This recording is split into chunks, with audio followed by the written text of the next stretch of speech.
যেটা হয়েছে সেটা ভালো হয়েছে, যেটা হবে সেটা যদি ভালো হয়, বলুন তো আপনারা বুকে হাত দিয়ে, আজকের যে বাংলাদেশে এতগুলো অত্যাচার হলো, যেটা হয়েছে সেটা ভালো হয়েছে?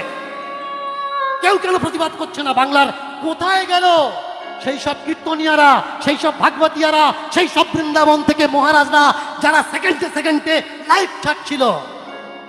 তারা কেউ কেন একটা লাইভ দিয়ে বলতে পারছে না যা হয়েছে এটা নিন্দনীয়? আমি দীনকৃষ্ণ ঠাকুর, আমি বলছি এই মৌলবাদ আমরা ভারতে চলতে দেব না। ভারত কেন, গোটা ওয়ার্ল্ডে, বিশ্বে কোথাও এই হিংসা আমরা হতে দেব না। ধর্ম মানে কাটাকাটি মারামারি নয়।